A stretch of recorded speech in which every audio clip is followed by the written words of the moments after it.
All right. Well, welcome. Good morning, everyone. Good morning.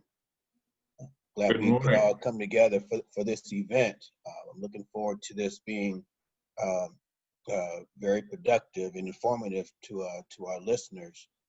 And so, what I'd first like to do is start off by introducing Lauren, who is the leader of Black Cosmos, to just introduce the group, talk about what we're doing today, and to start off with our ancestor moment. Lauren? Peace, peace, everyone. Thank you for signing on for our 8th installment of our Let's Talk series. The Black Cosmos Society, established 2017 here in Las Vegas, is a social club that's on a mission to create environments that help facilitate and promote trust among Black people. We seek to create a sense of community through social interaction and experiences that call upon our members to expand their knowledge of self, history, economics, and politics. Our leadership council is comprised of diverse talent and dedicated men and women who want to see their people overcome and transcend the often collective disadvantage in current political ecology. If this resonates with you, connect with us. We are Black Cosmos Society on all social media platforms. Now we move on to our Ancestor Minute. Martin, are you ready? Yep. All right. Today we honor our ancestor, Reverend George W. Lee, born 1903 and murdered in 1955. Reverend Lee was one of the first Black people to register since the Reconstruction era in Humphreys County, Mississippi. He believed in the power of the vote and used his pulpit and printing press to urge his people to get out and vote. In the heart of the Deep South, despite death threats and attempts to remove him from the voting rolls, Reverend Lee stood in front of 7,000 Black men and women, calling for them to stand against the hypocrisy and negligence in this country by voting. A month later, Reverend Lee was gunned down in the street, but he wasn't defeated even in his death.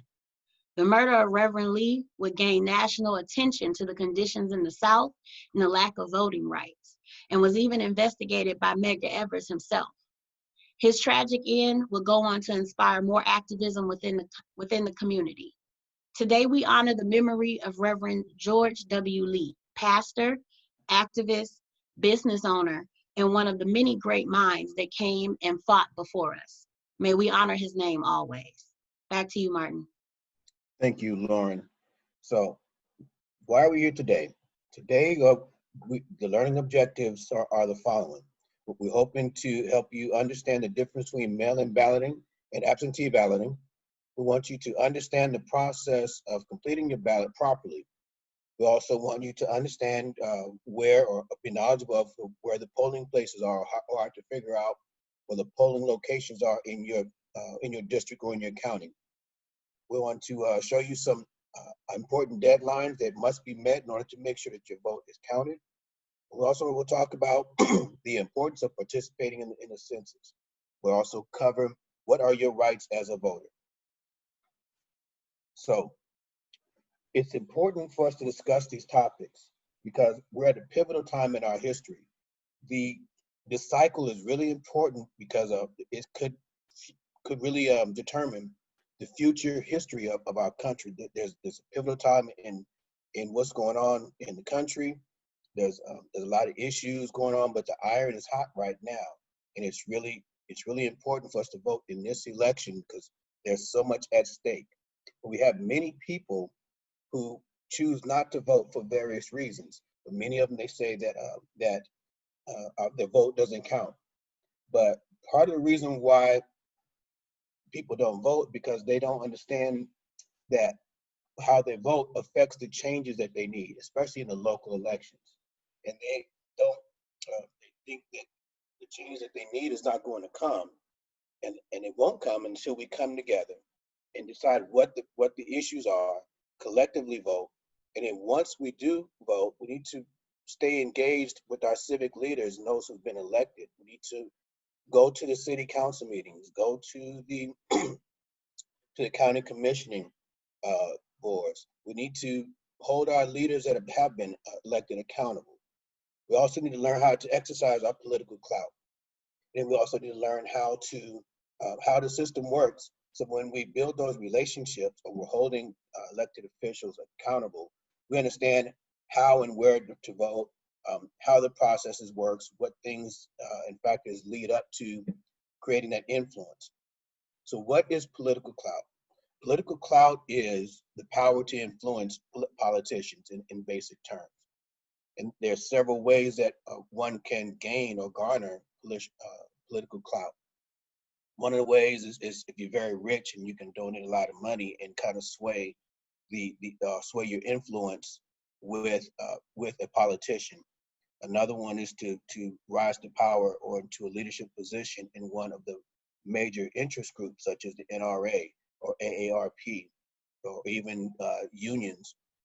Then there's also substantial voter groups garnering their vote together and voting as a block to help persuade a politician to protect their interests or to look out for their interests once they are elected. Then, of course, you have people who have friends of friends who are politicians. So, what are some substantial voter groups? So, remember when people you hear about polls that are being taken. We always wonder how come no one ever calls me or contacts me when I hear about these polling.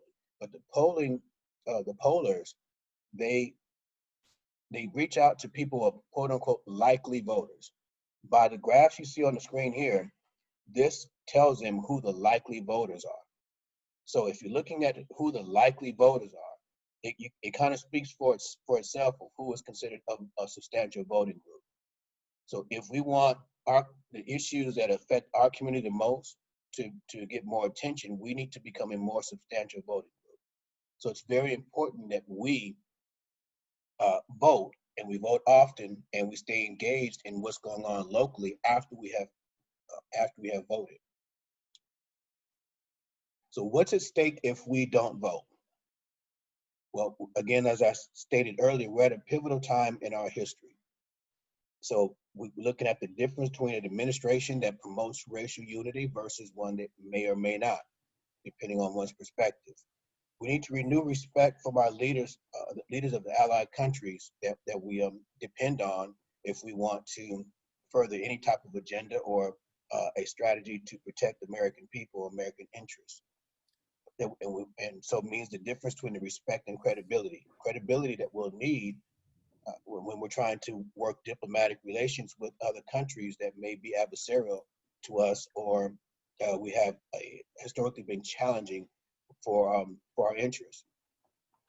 Of course, with the passing of Ruth Bader Ginsburg and possibly even others that may step down over the next year or so, we're looking at the balance of the Supreme Court and how that affects us even at this level on some key decisions that could come into play or be readdressed, such as Roe v. Wade or other key issues. We need an administration that at least recognizes there's a need for police reform. Now, how that bears out ultimately would still remain to be seen, but at least we would have one that recognizes that there's a need for it. We look at military-style federal intervention at the local policing level. When, as we see across the country, from the federal level, if they don't feel that the local police officers, police stations, or police precincts are handling unrest in the way that they think should be handled, we're looking at federal intervention that's really unwanted or unneeded.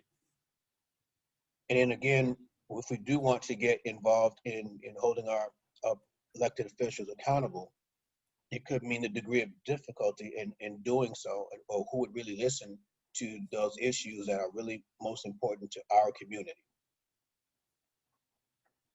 Now I'd like to turn it over to Ms. Verona to talk about your voting rights. So in Nevada, you have the right as a voter to receive and cast a ballot that clearly identifies candidates and accurately records your selection. You have the right to return a damaged ballot and receive a replacement. You have a right to receive instruction on using voting equipment. You have a right without being intimidated to vote without being intimidated, threatened, or coerced. You have the right to question to have questions concerning voting procedures answered and have an explanation of the procedures for voting posted at the polling place. And these are actually called election monitors, and they're at every polling place. On election day, you have the right to vote if you're waiting in line by 7 o'clock. The line will close at 7 o'clock, but as long as you're in line, you will be able to vote, so don't leave. You also have the right to request assistance if voting if necessary. Next slide, please. So this is what your mail-in ballot in Nevada looks like. And I need to pause here because this election and the last one that occurred in the summer, the reason why everyone is getting a mail-in ballot is due to COVID. But typically this is not the case. Next slide, please. So this is what you need to know about the mail-in ballot in Nevada. It is our understanding that your mail-in ballots went out on September 24th. So if you don't receive your mail-in ballot in the next week or so, check your mailing address with your county election website. All active registered voters will receive a mail-in ballot. These ballots can be dropped off between September 28th and actually it's October 30th because they're at every early voting poll. So there will be a place for you to actually drop in your ballot. And the early voting is open until October 30th. But check your county websites for locations. Read the ballot, sign every place indicated. And from my understanding, it's actually only on the envelope. So you're gonna sign the envelope and also print your name. So you're gonna print and sign the envelope. Return the ballot in the original envelope that it was sent. And it must be postmarked on or before November 3rd. But I can't tell you enough, do not wait. If you're putting it in the mail, do not wait. If you're going to go and take it and put it into the ballot at one of the early voting places, do not wait. Get it done and get it done early. Next slide, please. Okay. Early voting again is available at various locations between October 17th and October 30th.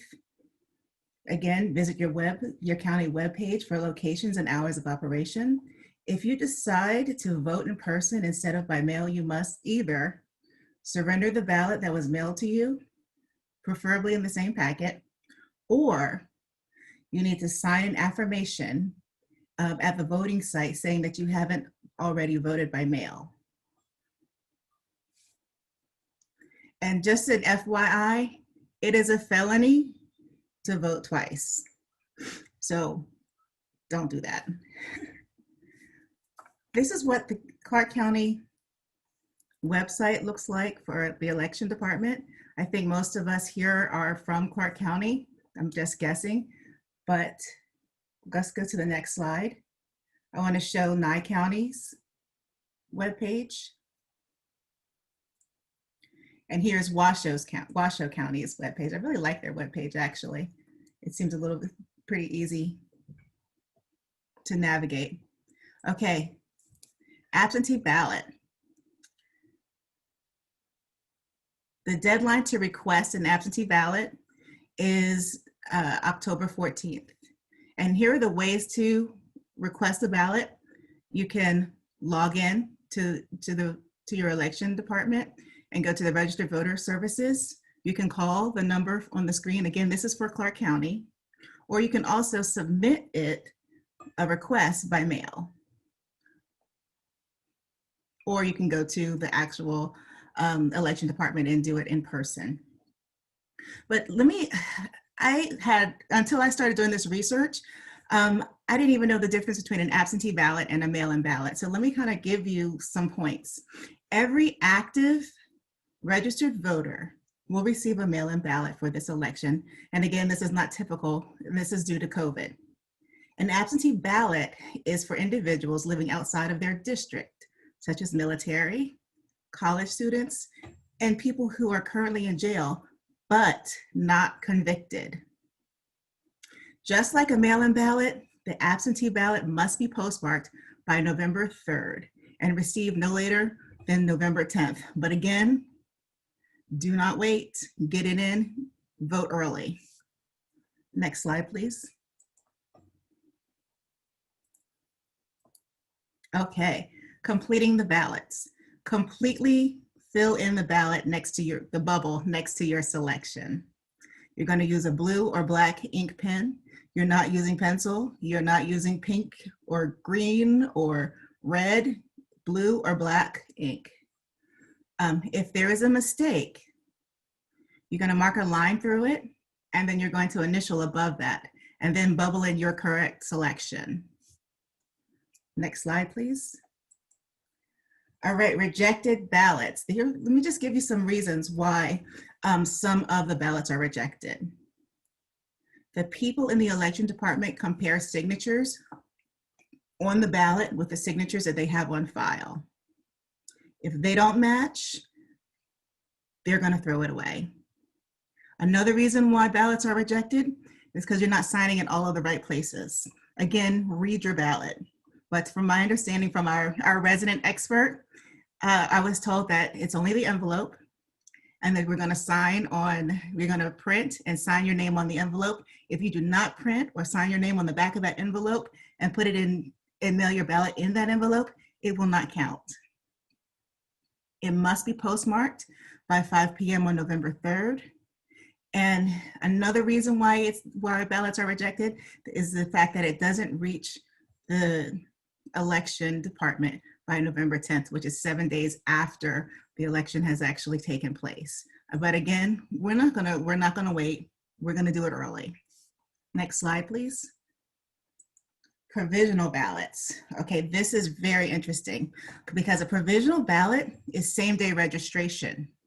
So you will receive a provisional ballot if you are registering to vote for the first time on election day. Oh, I'm sorry, I missed this. I skipped a slide. Let's go back there. My apologies. Okay, rejected ballots. This is an example of a rejected ballot for Clark County because as you see, the person who voted did not sign their name or print. Be sure again to sign and print the back of the envelope and then send it into the election department with the same envelope. Okay, provisional ballot. Sorry about that. A provisional ballot is the same-day registration. You will receive a provisional ballot if you are registering to vote for the first time on election day, or you have to update existing information on election day.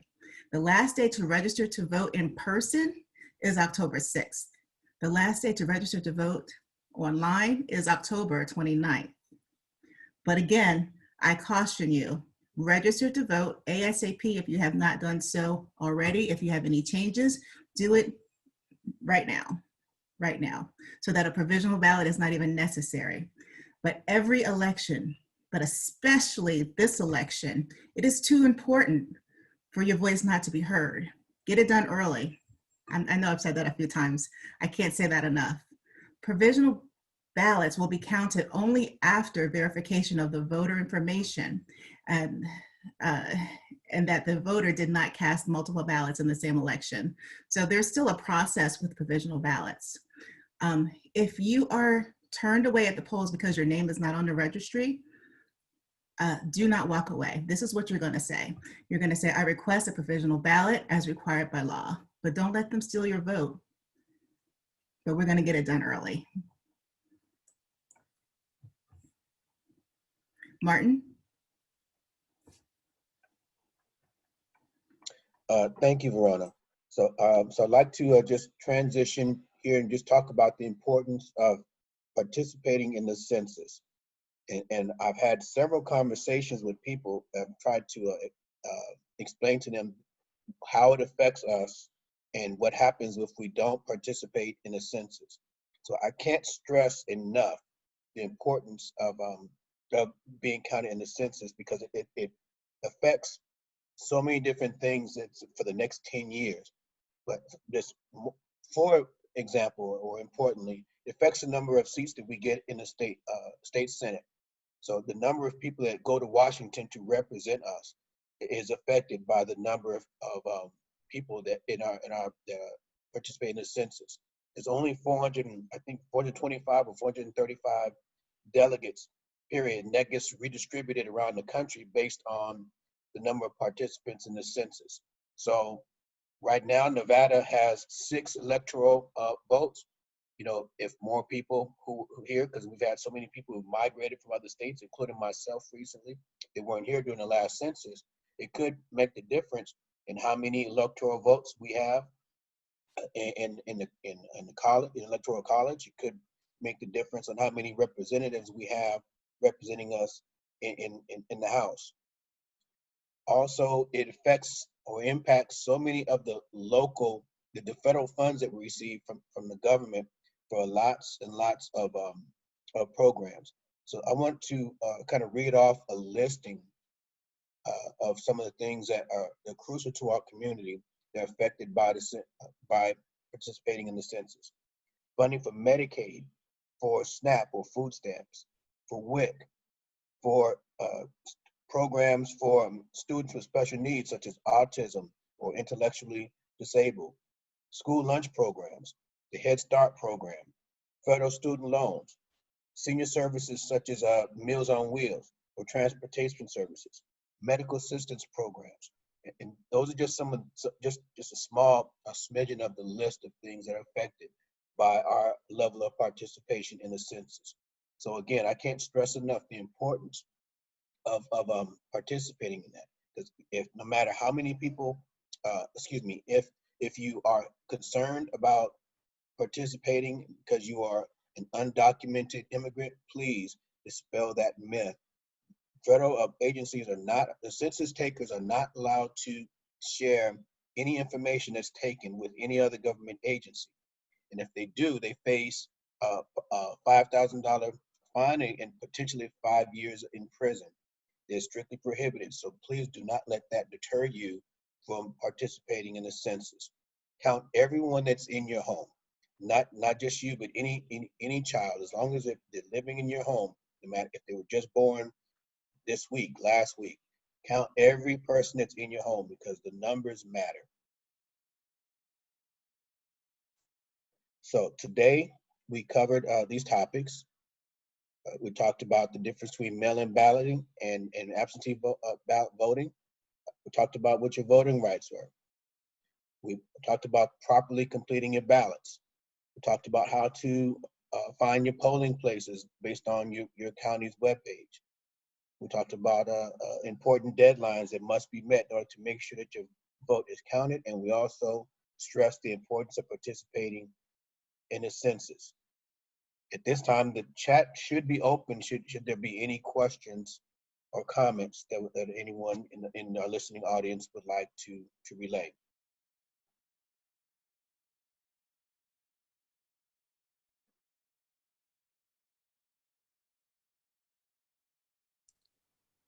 So are there any comments in the chat? It just opened. Oh, okay. I actually just got a text from Nedra, who is our resident expert.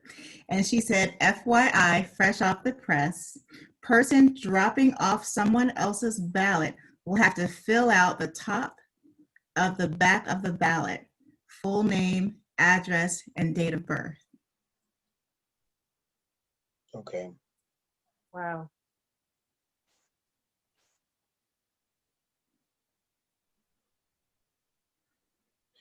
Okay, so since I have mine on full screen, I can't see what's in the chat, or anyone who raised their hand. Martin Karen Johnson raised her hand. Karen, you have a question?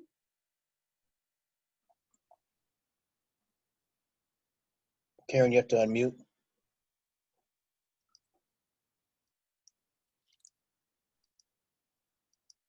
Okay, she stepped away.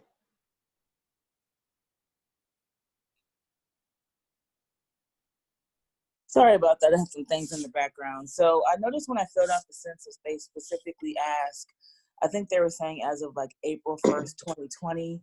So were they talking about the current time period, like your current life today, or are they referring to a certain time period when they ask you that question in the census? Because I know that came up and I would just want to get that clarified. I'm sorry, I think I missed part of that. Can you please repeat your question? So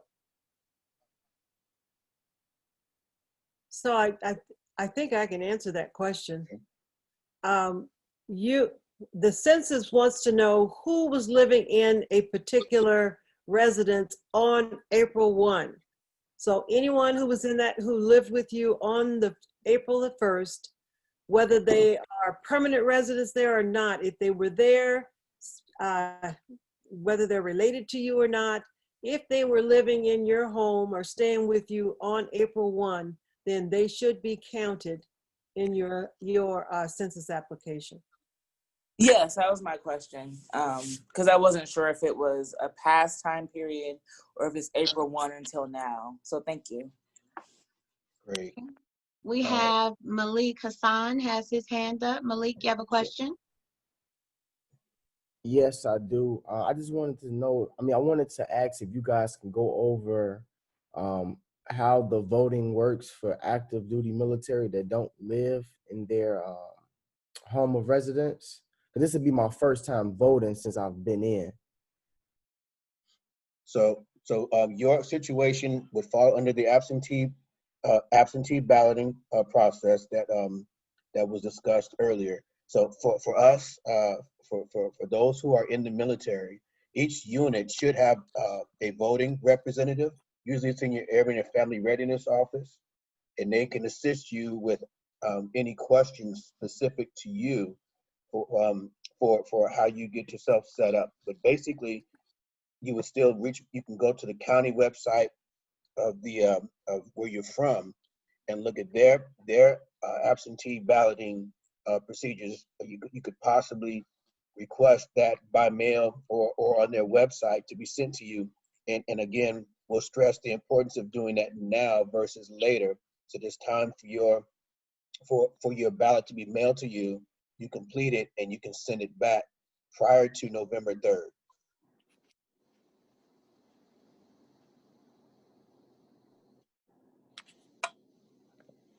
Let's see, so I see other questions in the chat. There's a question, how do I help friends find out their voting location? So again, we can, depending on what county they're in, they can go to their county's website and see a listing. There's a link on most of them where you can list, and it'll give you a PDF file showing the addresses and locations and the hours of each of those locations and what days that they're open. So because some I've seen are open, only Monday through Friday. Some of them have a Tuesday through Saturday. So it's best to go to the website and see the most current list of those locations and the hours of operation. Also like to add here, just to kind of piggyback what you said, Martin, for Clark County voters, there will be a sample ballot that will be mailed to you, and it will have all that information as well if you are an active registered voter in Clark County. Can anybody see me? Yes, sir, we can see you. Yes, sir. Yeah, well, actually, I'm from Detroit, Michigan, and I was invited by Stan Allen to just join the group, but I didn't know to join the conversation, but I didn't know if I was connected right because I'm just new to this Zoom stuff. But anyway, I just wanted to know, could you see me and am I on with everybody else? That's the only thing I needed to know. Yes. We can all see you. Okay. Well, I have a comment later on after I stay on here a few. So I just have a comment that may help us all later. In a few minutes, if it's okay. Please feel free. Okay. Well, as I said, I'm from Detroit. I'm in the inner city. I've been working. I hope that you've seen my video, Vote 2020, Each One, Reach One on YouTube. I'm James Ford. I'm the founder of the Obama Weekend. I have been kind of grassrooting and dealing with the young people because we need their votes. We definitely need the young people's vote. I've been talking to them and they are not aware.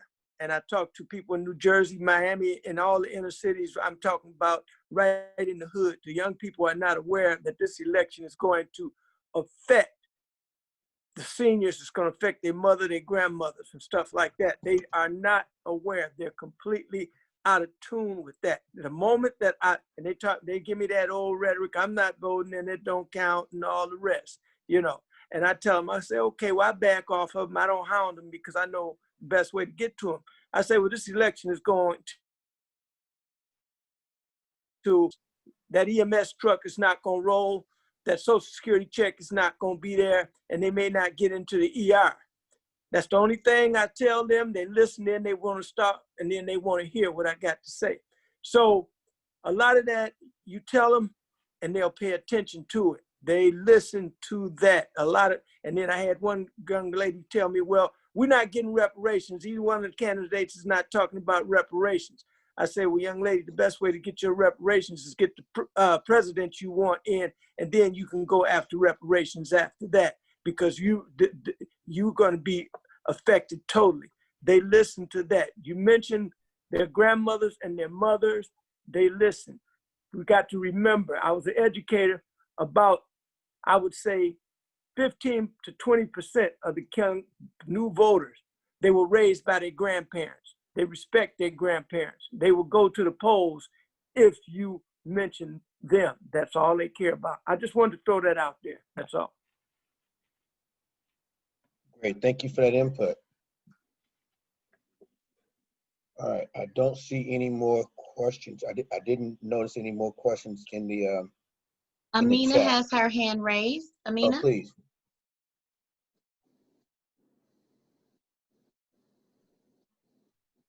Amina, we got you on mute, hon. Oh, okay. There I we wanted go. to know, based on the last comment, do you think voting? Oops. Sorry about Okay. that. My headphones got caught. Do you think voting will give us reparations? Are you talking Do you to think? me? Yes. Well, as far as I'm concerned, you'll be a little closer to reparations. Dealing with Trump and that administration and that White House there, and the racist attitude and the mafia stance on everything, I think that you may be a little bit closer to dealing with reparations if you go at it through another president. You're not going to definitely get it through Trump, because actually now with this new lady that's going to be appointed today as a federal the judge, you won't even have a chance of dealing with reparations at all. But if you go through maybe another administration, it may help. I'm not saying that. I'm saying that you'll be a little. You got to let these young people know that they'll be a little better off dealing with reparations through another administration. You got to understand, you have a Ku Klux Klan White House there, you have a mafia-controlled White House, and you have Mitch McConnell and Donald Trump, who cares nothing about reparations at all. So my answer to you is you'll be better off, ma'am. We got a long way to go. Yes, I agree. We have a long way to go, and I think that goes back to what we talked about, what's at stake.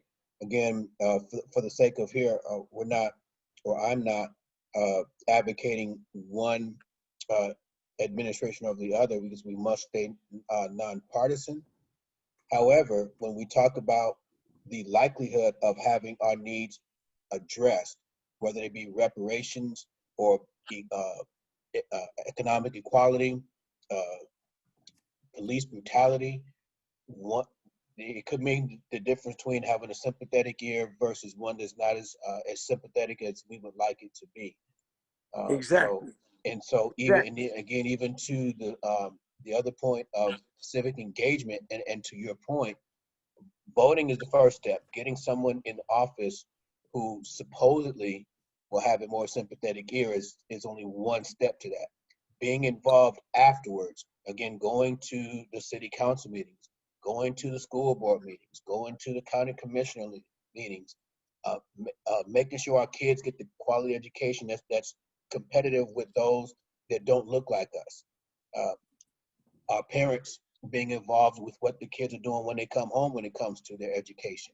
There's so many different pieces to that. So even let's just say if we talk about the point of reparations, if we get them, what we gonna do with it? So we need to prepare our community from all these different facets. So it's not just simply about a political party or who's in the White House, but all these things start off with voting. So we have someone to hold accountable to begin with. Exactly. So thank you for your points. Hey, Martin, Yes. I'd like to kind of clarify what I said earlier, what our resident expert texted me. Governor Sisolak, I guess I would say Governor of Nevada, I'm not sure if we have anyone here from other states, but the Governor of Nevada, Governor Sisolak, sent or declared that anyone can take anyone's ballot and drop it off. So what was texted to me was that we have to, those who are who are picking up ballots and are going to be responsible for them, they have to fill out all of their information and let them, and then take it in, turn it into the election department. So I just wanted to say that. Now, also, Nedra had another question. Her question is, did they exceed the date of birth of children? I'm not really sure. Can you text me, Nedra? Oh yeah. Okay, I see that. Yeah. So I'm not sure if she's talking about the census. I'm assuming she's talking about the census. So this is my assumption. Okay, so she is. I have a thumbs up. And my assumption is, because we spoke last night, and her question then was, if a child is born, if a woman is pregnant and the child will be born after, I think, April, can that unborn child be counted now in the census? Dr. Sandra, can you weigh in on that? I'm not quite sure, but I think that if you are pregnant, you can count that child in the census,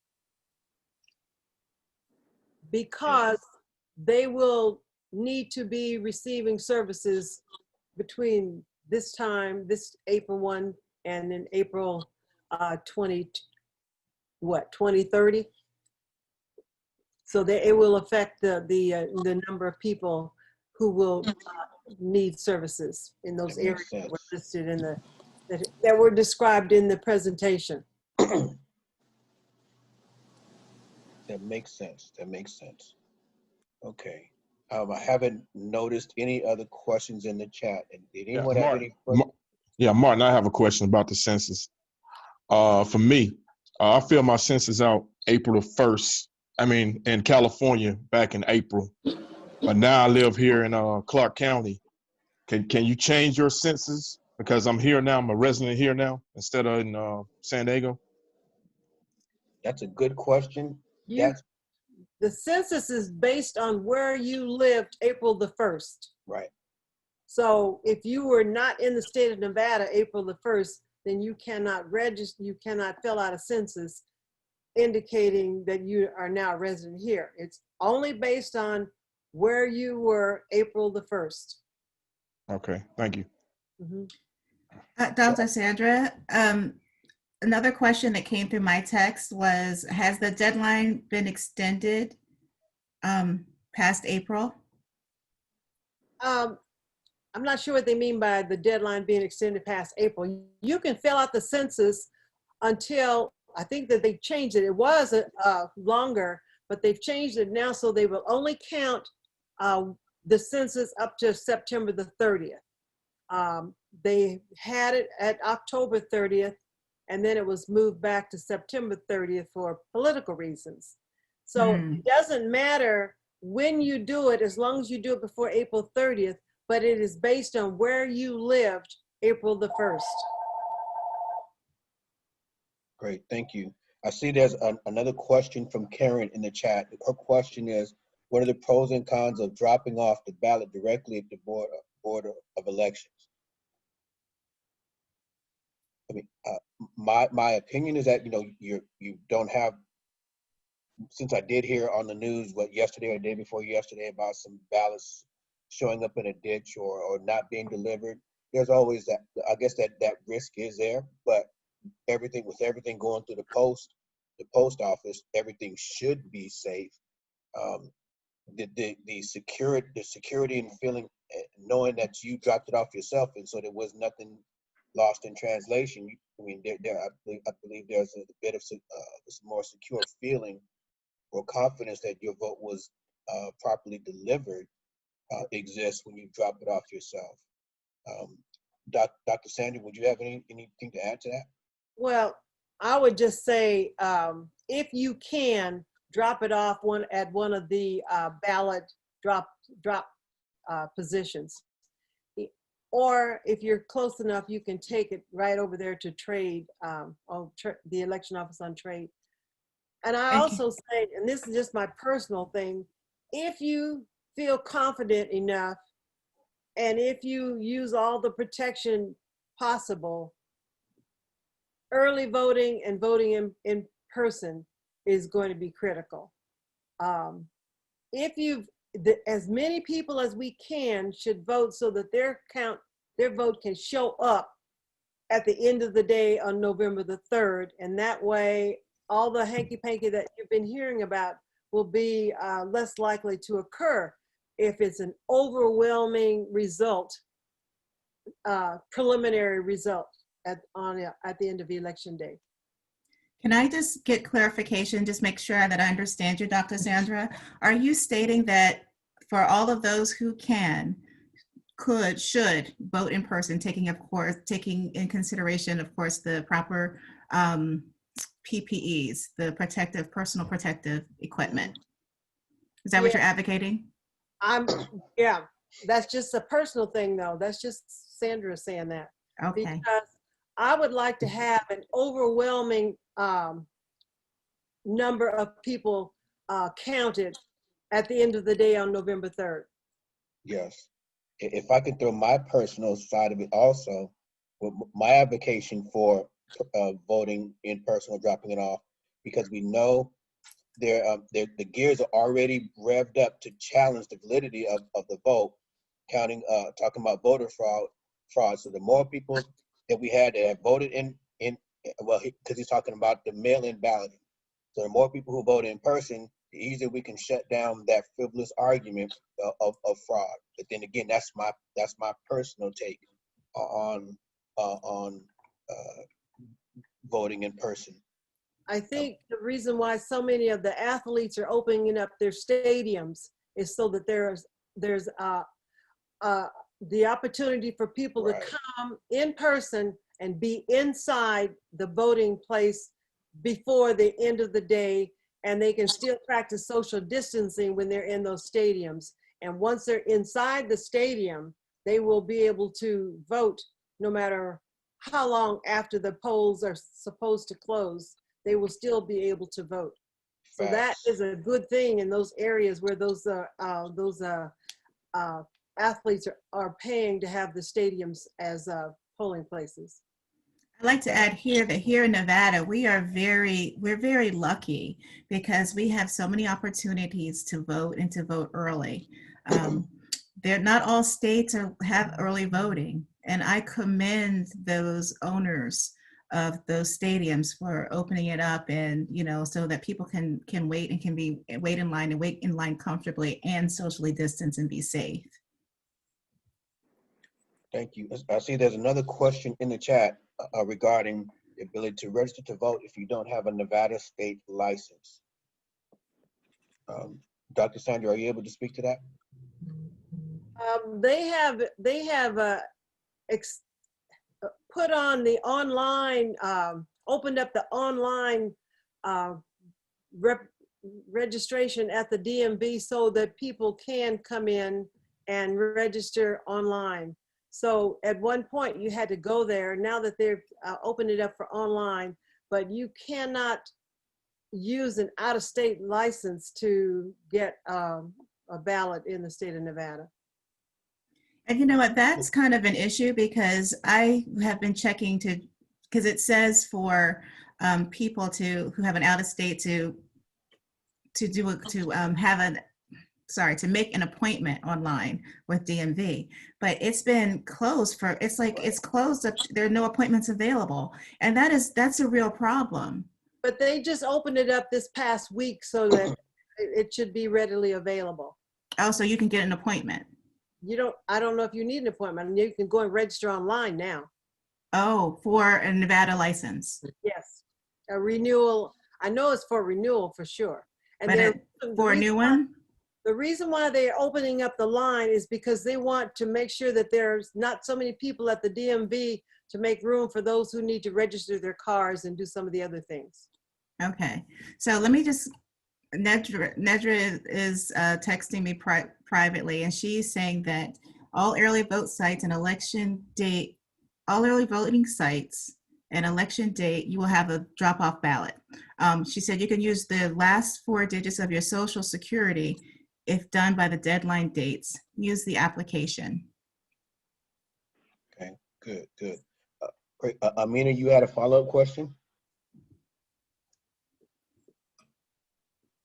Yes, Dr. Sandra had mentioned something was stopped due to political reasons. Can you repeat what that was and what were the political reasons? Well, they had originally extended the census through October, and that has been changed now, and they're saying it will end September the 30th.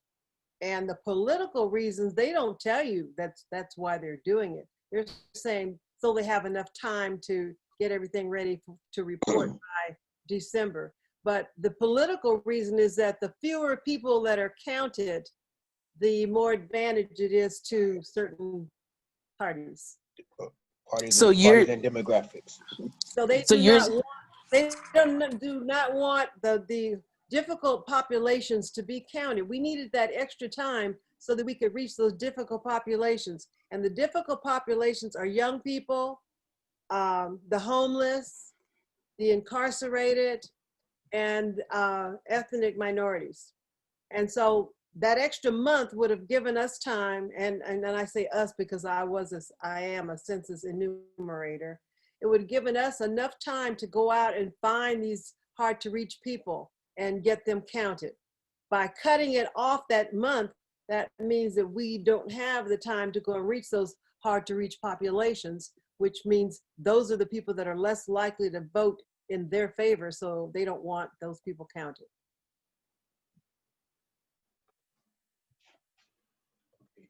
Great. Amina, did that answer your question?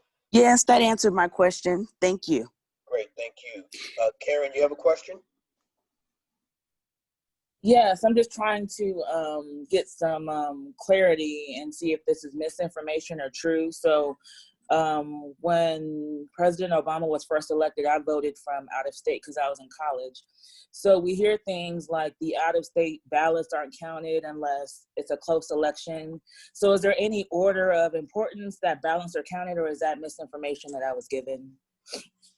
My understanding is that definitely misinformation. All ballots legally cast are counted. The only way I would see a ballot not being counted would go back to what we had on the slide of it not being filled out correctly, or not being received on time, or not being postmarked in time. Thank you. Yeah, I had several people tell me that. And I'm like, we don't need to be spreading things that aren't true. So thank you. I have heard, just because I've had to do absentee balloting before, that a lot of people, especially like my comrades in the military, who maybe they waited to the last minute, right? And so by that time, the votes in that precinct had already been counted, and then if at that point, if the difference between the two candidates was so different that their handful wouldn't have mattered anyway, then maybe not. But when there's such a small margin of difference, yes, I would think that would still count. Yes, I will take Dr. Willie, then I will swing to you, sir. Dr. Willie, you had a question? I just had a comment. Someone had spoken about newborn babies and unborn babies. And I just checked the Census Bureau, unless Dr. Sandra, there's been additional information to this. And what it says is that babies born on or before April 1st, 2020 should be counted at the home where they will live or sleep most of the time, even if they were still in the hospital on census day. Babies born after April 1st, 2020 should not be counted in the 2020 census. Wow. After Wow. Wow. we were told in our training that 1 day old they're counted. We're at the residence, even if they're only 1 day old. I think that's consistent with what I just read. Then, yes. Yeah, yeah. 1 day old on that census day, correct? At that residence, yes. Yes, that's consistent. That's consistent then. Yeah. Okay, thank you for that input, Dr. Willie. Brother Mel, you had input? Yes. I would, we were talking about reparations. I'd like to just make a comment that there are numerous issues that are important to our community. Police brutality, systemic racism, healthcare, Meals on Wheels, justice and legal reform. The current administration will not say Black Lives Matter. The current administration will not recognize white privilege. That's not the case with the administration, the administration that is trying to come in. And so I think that it is important that we understand the numerous issues that are facing our community, and the fact that the gentleman who is running against our current president has stated that he wants to be the president of the entire United States. That is something that the current president does not even care about, doesn't even pretend. He only talks about his base. So I think it is important that when we speak to our young people, that we talk about a long list of things if they have some objections. And I understand that reparations may be a very long way away, but we do have a number of issues that are facing our community that the folks who are trying to win this election will address, and they have talked about them, and we know they will listen to us and will listen to the issues that are important to our community. Just wanted to throw that in. Completely agree. Thank you. My brother from Detroit. Yeah. I just want to say that with proactive people like you all, and I'm listening to you, it's no doubt that we're going to win this election. I just see it. I see it coming. It's going to be there. I see the rainbow. Like I said, I'm James Ford. I'm the founder of the Obama Weekend. I would like for you to join me on Facebook, because I'm talking about voting, and that's basically all I'll be talking about to November 3rd. Join me on Facebook on Obama Day, August 4th. And you can also join me on my website, ObamaDayAugust4th.com, and YouTube, Vote 2020, each one, reach one, Vote 2020, each one, reach one. I'm going to leave the meeting now. I got to join 2 other meetings. I've got to join a meeting in Miami and then join another one here in Detroit. No doubt we're going to win this. Just keep working, and the rainbow is there. It won't be on November 3rd because it's going to be some stuff, but we are going to win this election with proactive people like you. God bless you. I will be trying to tune back in, and thank you all very much, and just keep the hard work, and we're going to win it. God bless you. Thank you. Thank you for your input, brother. Thank you for your input. God bless you. Thank you. Allow me to add, there was a question, I believe, from Mimi Williams, and This is how our resident expert Nedra answered it. She said, for out-of-state voters, if you have an out-of-state license, register to vote with a paper application and use your social security number. Now, when you go to vote, use other forms of ID that tie your name to your address. Like bills, Yes. stuff like that, yeah. Utility bills. Utility bills. Okay, I don't see any other questions in the chat. So we'll do one last go around and before we close out. Going once, going twice. All right, Lauren, if you could please allow me to share my screen again, please. Yes, you should be able to share. All right. So let's get back to where we were here.